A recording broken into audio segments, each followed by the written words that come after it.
Hey everyone, welcome back to the channel. If you're new here, make sure to hit subscribe so you never miss the new stories we share. Let's begin. The fluorescent lights buzzed above my head like angry wasps trapped in glass. I remember that sound clearly because it was the only thing filling the silence after the security guard grabbed my daughter's arm. Lily was 7 years old. She weighed 43 pounds, and a grown man in a polyester uniform had his fingers wrapped around her wrist like she was a criminal. My name is David Chen. I'm a welder, or I was until the accident took 3 fingers from my left hand and my entire sense of purpose along with them. But this story isn't about me. Not really.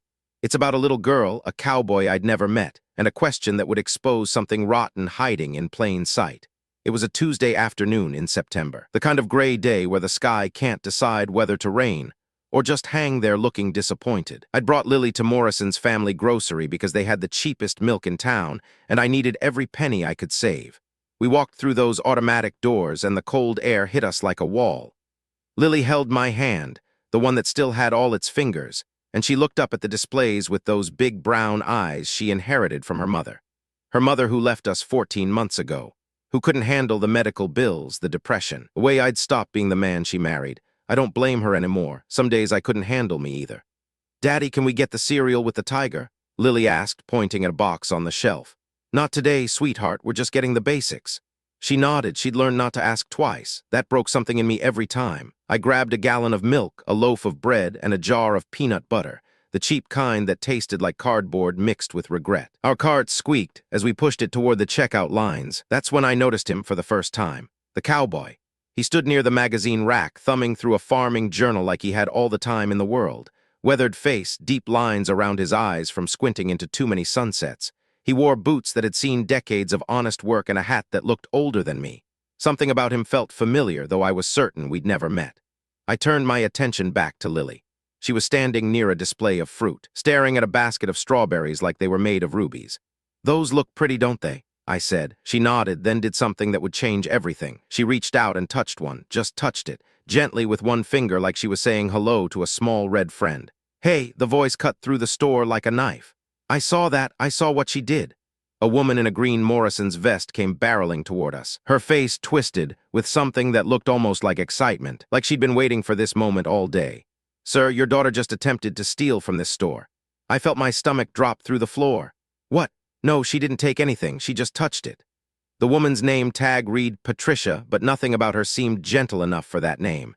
She crossed her arms over her chest and looked down at Lily like my daughter was something unpleasant stuck to the bottom of her shoe. "Store policy states that any customer who handles produce with intent to conceal is subject to detention and investigation." She said the words like she was reading from a script she'd memorized, practiced. Intent to conceal? I could hear my voice rising. She's 7 years old. She touched a strawberry, one strawberry. Patricia pulled out a walkie-talkie. "Security to produce section. We have a code 14. I looked around the store, desperate for anyone who might help. The other shoppers had that look people get when they witness something uncomfortable. Eyes down, shoulders turned, pretending to read ingredients on products they had no intention of buying. Cowardice dressed up as civility. Lily tugged on my shirt. "Daddy, I'm sorry. I didn't mean to be bad." I knelt down and put my hands on her shoulders. "You weren't bad, sweetheart. You didn't do anything wrong. This is a mistake." But the security guard was already approaching. He was thick-necked, crew-cut, the kind of man who peaked in high school and never got over it. His badge said Greg, and his expression said he'd already decided we were guilty. "Problem here, Patricia. This child attempted to steal produce. I witnessed it personally." Greg nodded and reached for Lily's arm. I moved between them. "Don't touch my daughter." Something changed in Greg's eyes, something that looked like anticipation. "Sir, I'm going to need you to step back. If you interfere with store security, we'll have to involve the police." The police. The word hit me like a punch to the chest. 3 months ago, I'd lost my health insurance. 2 months ago, I'd fallen behind on child support payments for a child I had full custody of because the court system couldn't be bothered to update its records. 1 month ago, Child Protective Services had shown up at my door because someone had called in an anonymous tip. The tip was false, but the fear never left. If the police came, if there was a report filed, CPS would have ammunition. They could take Lily. They could take the only thing left in this world that mattered to me. "Please," I said, and I hated how small my voice sounded. "Please, just let us pay for our groceries and leave. She didn't take anything. Look at her pockets. Look at her hands." Patricia shook her head slowly. "Store policy. All suspected theft must be documented and reported." Your daughter will need to come with Greg to the security office. That's when I lost control. She's not going anywhere with him. She's a child. She touched a piece of fruit. Greg grabbed my shoulder and spun me around. My back hit the strawberry display. Containers crashed to the floor. Red fruit exploded across the linoleum like drops of blood. Now you've damaged store property, Patricia said, and I swear I saw her smile. What in the name of common decency is happening here? The voice came from behind me, slow, calm, heavy with an authority that had nothing to do with badges or uniforms. The cowboy walked toward us with the unhurried stride of a man who'd faced down worse than a grocery store security guard. His boots clicked against the floor, each step deliberate, measured. He stopped about 3 feet from Greg and looked at the scene with eyes that missed nothing. I asked a question, he said. What's happening to this little girl? Patricia straightened her vest. Sir, this is a store matter. Please continue your shopping. I'll do no such thing. He looked at Lily, who was crying now, silent tears streaming down her cheeks. Something in his weathered face softened. Hey there, little one, it's going to be okay. What's your name? Lily, she whispered. He nodded slowly. That's a beautiful name. My grandmother was named Lily. She grew wildflowers and made the best apple pie in 3 counties. He turned back to Patricia and the softness vanished. Now, someone tell me what crime this child committed. She attempted to steal produce. I witnessed it. Did she put anything in her pocket? Patricia hesitated. No, but store policy. Did she hide anything under her clothing? That's not the point. The policy clearly states. Did she walk toward the exit with unpurchased merchandise in her possession? Greg stepped forward. Sir, you need to back off. This doesn't concern you. The cowboy didn't move, didn't blink. He just stood there like a mountain that had decided this particular spot was where it intended to stay. My name is William Harding. I've lived in this town for 67 years. I remember when this building was a feed store run by a man named Oscar Morrison. Good man, honest man, died in 1987 and his children sold the business to a corporation out of Delaware. He paused. I don't imagine Oscar would recognize what his store has become. Patricia's face flushed. Mr. Harding, I don't care who you are or who you knew. This is company policy. If you don't step away, I'll have security remove you as well. I'd like to see him try. There was no threat in William's voice, just simple statement of fact. Greg shifted his weight, suddenly uncertain. Something about the old cowboy had changed the mathematics of the situation. William reached into his coat pocket and pulled out a small leather notebook. I've been coming to this store every week for the past 3 months. I sit by those magazines and I watch. You know what I've seen? Nobody answered. I've seen you accuse 14 people of theft. 14, not a single one of them actually stole anything. 9 of them paid you money to make the accusation go away.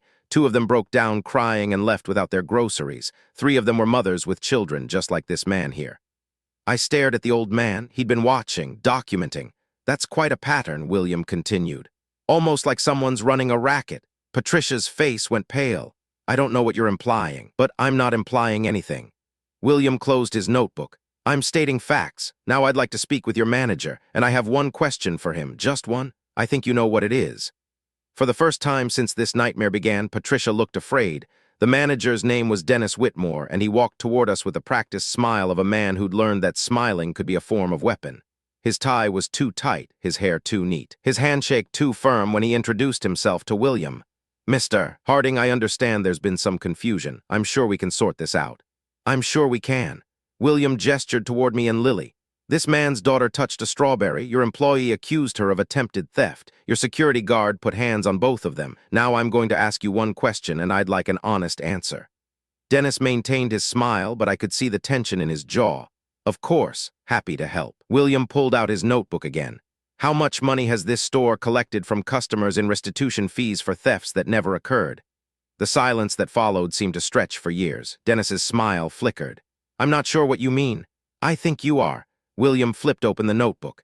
September 3rd, Maria Gonzalez, accused of stealing diapers, paid $87 to avoid police involvement. September 9th, Thomas Baker, accused of stealing cold medicine, paid $112. September 14th, that's enough. Dennis's voice had changed. The smooth corporate warmth had curdled into something cold. Mr. Harding, I don't know where you're getting your information, but I'll remind you that making slanderous accusations in a public setting can have legal consequences. So can running an extortion operation that targets low-income families. William didn't flinch. I've got statements from 11 of the 14 people your employees falsely accused. I've got photographs of the restitution receipts your store provides. And I've got a nephew who works for the State Attorney General's office who found your little operation very interesting. I watched Dennis's face collapse in slow motion. The smile disappeared. The color drained from his cheeks. His eyes darted toward Patricia and Greg, who suddenly looked like they wanted to be anywhere else. "This is a corporate policy," Dennis said, his voice barely above a whisper. "It came from regional. I was just following directives." "The Nuremberg defense." William shook his head slowly. "Never ages well, does it?" I stepped forward, still holding Lily's hand. Why would you do this to people?" Dennis couldn't meet my eyes. Loss prevention numbers were down. Regional was threatening to close the store. Layoffs. Someone suggested we could supplement. Supplement by terrorizing families who can barely afford groceries. My voice cracked. By threatening to call the police on a 7-year-old girl. I didn't know it would go this far. You're standing right here watching it go this far. Lily tugged on my hand. "Daddy, can we go home now?" I looked down at her tear-stained face and something broke inside me. All the anger, all the fear, all the months of struggling alone, it all came pouring out. "Yeah, baby," I said, my voice thick with emotion. "We can go home." William put a hand on my shoulder. "Not just yet. Mr. Whitmore here has some apologizing to do, and then he's going to refund every penny this store has stolen from decent people. And then we're all going to have a conversation about what happens next." Dennis opened his mouth to protest. That wasn't a request. The investigation that followed made the local news, then the regional news. Then it went national when it turned out Morrison's Family Grocery wasn't the only store running this scheme. The corporation had implemented the Loss Prevention Restitution Program across 47 locations in 12 states. They'd collected over $2 million from customers who'd never stolen anything. Dennis Whitmore lost his job. Patricia was charged with filing false reports. Greg found himself facing assault charges after I wasn't the only person he'd put hands on. But that's not the part of the story that stays with me. 3 days after the incident, there was a knock on my door. I opened it to find William Harding standing on my porch, holding a potted plant with small purple flowers. "African violets," he said. "My wife used to grow them before she passed. Thought your girl might like something living to take care of." I invited him in. We sat at my kitchen table while Lily colored at the counter, and he told me his story. His wife had been falsely accused of shoplifting 15 years ago at a department store downtown. The humiliation had triggered a heart episode. She died 3 months later. "I never proved it was connected," William said, staring at his coffee. "But I know what shame can do to a person, how it can eat you from the inside out." I understood. After my accident, after my wife left, I'd let shame convince me I was worthless. I'd let it whisper that Lily would be better off without me. I'd almost believed it. "Why did you help us?" I asked. "You didn't know us." William looked at me with those ancient, kind eyes. "Because someone should have helped my Charlotte, and they didn't. So now I help everyone I can. It's not about making things even. It's about making things better." Lily walked over and placed a drawing in front of William. It showed a stick figure in a cowboy hat standing next to a little girl with brown hair. Above them, she'd written heroes in purple crayon. William's eyes glistened. He folded the drawing carefully and tucked it into his coat pocket over his heart. "I'm going to keep this forever," he said. The settlement money came through 4 months later. Not enough to change our lives, but enough to breathe. Enough to stop choosing between medicine and groceries. Enough to buy Lily the cereal with the tiger on the box.